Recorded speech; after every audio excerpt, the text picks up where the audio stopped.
And so far, the governor has signed about 281 bills into law, vetoed 7 pieces of legislation, but he still has 44 bills on his desk that he must take action on by Saturday. Now, one measure being closely watched would regulate voters who want to get their citizen initiatives on the ballot.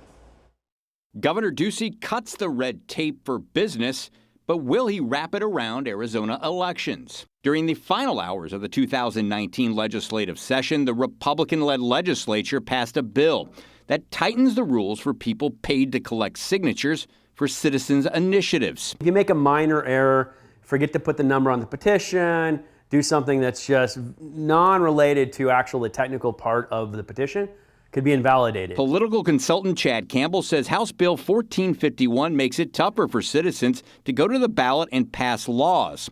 Ones like the measure in 2016 that lifted the state's minimum wage. Garrick Taylor works for the Arizona Chamber of Commerce, which supports the current legislation and opposed raising that minimum wage 3 years ago. He says they are concerned about securing Arizona's elections and not settling old political scores. We've heard the criticisms that this bill is in a direct reaction to some particular policy. That's not the case. What it's trying to do, though, is preserve the sanctity of the citizens' initiative process.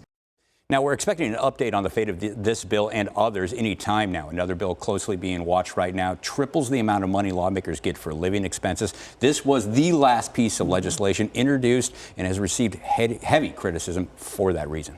Dennis, checking the governor's Twitter account, usually he kind of puts out news there. Yeah. Nothing yet. Kind of a PR move, maybe making it later in the evening. What, for our viewers out there, if he simply doesn't sign a bill, what happens? Well, okay, so right now he's got 48 hours to sign the bill, to veto the bill, or if he doesn't sign it, these bills go into law without his signature. No, this happens every now and then. If a governor isn't too hot or too keen on a bill, he may not like it that much, but he knows that there's a lot of support in the legislature. But, obviously you're not going to see a whole lot of that type of action from this. But again, he's got that 48-hour deadline. We're still waiting. I know you're checking his Twitter feed. I'm checking my email right now, trying to get an update. So the 48-hour deadline ends when? It ends on Saturday, at the close of business on Saturday. He's got to have all that stuff signed and in by then. Or again, all those bills go into law without a signature. And if it doesn't have a signature, if he goes to higher office, maybe in an election, it doesn't have his name on it. It doesn't have his name on it, and he can always say, well, I didn't like that piece of legislation, but you can see it had a